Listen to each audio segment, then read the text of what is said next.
ঠিক রাত 8টার দিকে চলে এসেছে আমাদের বাড়িতে লোক। তো এটা হচ্ছে সুরিয়া কোম্পানির গিজার 10 লিটারের, আমার বাথরুমে সেট করবে। এটা যেহেতু ফ্রিতে সেট করার ব্যাপারটা আছে, সেজন্য ওদের মর্জি মতো এসেছে। আর সাধারণত আমি হচ্ছি খুব সাধারণ ঘরের একটা বউ, গ্রামে সাধারণত কিন্তু গিজার সেট করে না।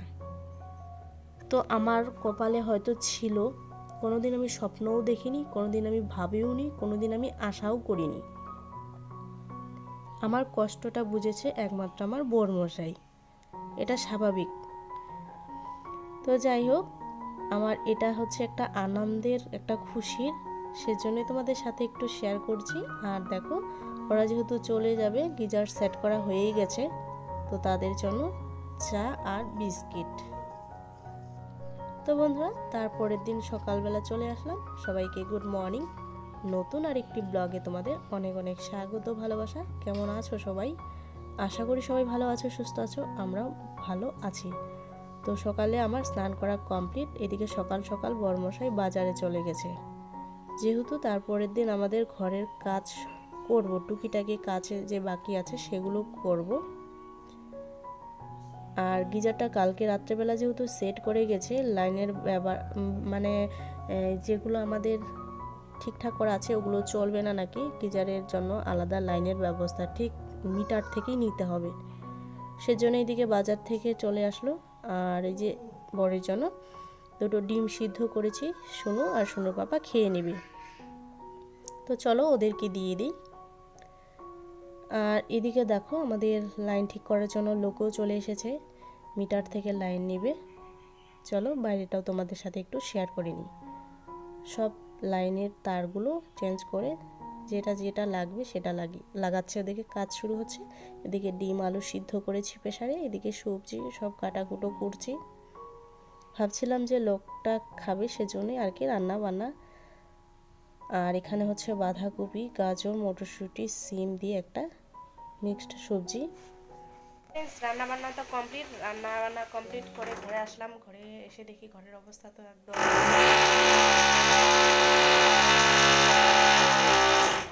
কাজ চলছে বাইরে, মানে এই দরজাটার ওই পারে কাজ চলছে।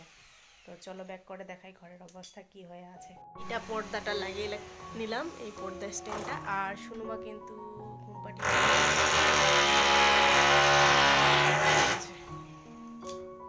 তারপরে এই দেখো সব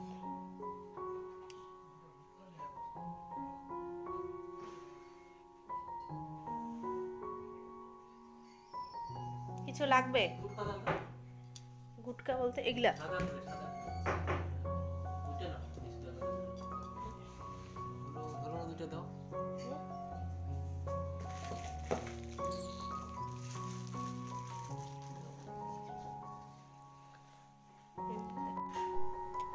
তো কাজ বলতে দেখো, এই ঘরের মানে আমাদের যে দরজাগুলো আছে, তো পর্দাগুলো কিন্তু এখনো লাগানো হয়নি। পর্দা লাগানোর জন্য তো স্টেনের দরকার, তাই না? তো এই ঘরে স্টেনগুলো লাগিয়ে দিল। আর ওই ঘরে তো লাগানোই আছে। আর ভাবছি বাইরেও লাগিয়েছে, বাইরে যে আমাদের একটা দরজা আছে, তো সেখানটাও মানে স্টেন লাগিয়েছে। আর ভাবছি যে এই ঘরটা আমার জিনিসে ভর্তি হয়ে গেছে, যেটা আমার বেডরুম। এই আমার যে শকেসটা আছে, এই শকেসটাকে আমি আমার যে ওই রুমে নিয়ে যাব, এটাই আমি ভাবছি। সেজন্য সমস্ত জিনিসপত্রগুলো নামাচ্ছি, যেহেতু বরমশাই আর আমি দুজনেই নিয়ে যাব। এখন কিন্তু বিকেল হয়ে গেছে। বিকেল বলতে বিকেল মানেই সন্ধেই হয়ে যায়। তো সমস্ত জিনিসপত্রগুলো বের করে নিলাম। আর খুবই ভারী এই শোকেসটা। হুট করে দেখো লাইনটা চলেই গেল, লাইন কিন্তু আসেইনি। এই ঘরে জানলাগুলো খোলা আছে বলেই কিন্তু তোমরা দেখতে পারছো। আর ঘরের জিনিসগুলো একটু মানে সরিয়ে নিলে জায়গাগুলোও পরিষ্কার থাকে, হয়তো একটু কষ্ট হয়। আর বরমশাই কিন্তু মোটেও পছন্দ করে না জিনিস এখান থেকে ওখানে নেওয়া। কেন জানো? ওর মানে একটা জায়গা মানে চেনা থাকে, এই জায়গাটাতে আমি এই জিনিসটা রেখেছি, যখন যেটা প্রয়োজন তখন সেটাও নিতে পারে। আর এই যে সরানো করলে যেহেতু চেঞ্জ হয়ে যায়, কোথায় জিনিসটা রাখবে সে খুঁজে পায় না, বরের দিক থেকে অসুবিধা হয়, সেজন্য ও মানে ঘোরা জিনিসগুলো পছন্দ করে না। তো আমার কিন্তু ভালোই লাগে, ঘরের একটা নতুন একটা চলে আসে। আর যেহেতু শোকেসটা সরিয়েছি, তো দেখো এখান থেকে একটা সুপারি বের হলো। এই সুপারিটা কি জানো? আমাদের এটা হচ্ছে বিয়ের সুপারি। তো যাই হোক, দেখে খুবই মনে পড়লো।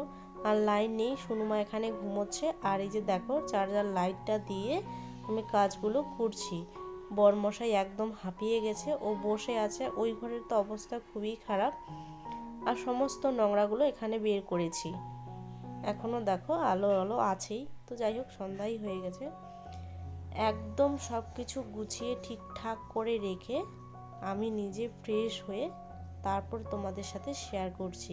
তো বন্ধুরা, এই রুমটা হয়তো আমার কাছে পর্দা আছে, সেট করিনি, সবগুলো পর্দা নেই, সেজন্য সেট করতে পারলাম না। সেট করলে ভালো লাগতো। তো দেখো এই রুমটার কিন্তু লুকটাই একটু চেঞ্জ হয়ে গেল, পর্দা লাগালে আবার ভালো লাগবে। তোমাদের কেমন লাগছে?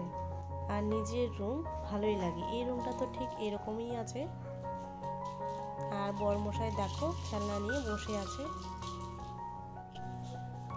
আর এই রুমে দেখো এই জায়গাটা শোকেসটা সরিয়েছি, যেহেতু এখন তো মেয়ের স্কুল, ওর বইপত্র রাখতে হবে এখানেই, সেজন্য এই জায়গাটা বেশ ভালোই লাগছে। এখানে একটা টেবিল রেখে দিলাম। আর মডুলার ড্রয়ারটা আমি ঠিক এখানে রেখেছি। আর বিছানা, মেয়ে ঘুম থেকে উঠেছে, বিছানাটা ঠিক এভাবেই আছে, একটু পরে ঘুমাতেই হবে। চলো বাথরুমটা তোমাদের সাথে শেয়ার করি। আমার যে গিজারটা বসিয়েছে কেমন হয়েছে সেটা তো তোমাদের সাথে শেয়ার করিনি।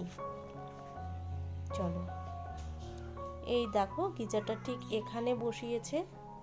সত্যি বন্ধুরা, আমি কোনোদিন আশা করিনি, কোনোদিন ভাবিও নি, কোনোদিন আমি স্বপ্নও দেখিনি এভাবে যে আমাকে আমার কষ্ট দুঃখ যে এভাবে বুঝবে। আর এই যে দেখো এটা হচ্ছে গিজারের যে লাইটের সুইচটা, তো এখানে দিয়েছে।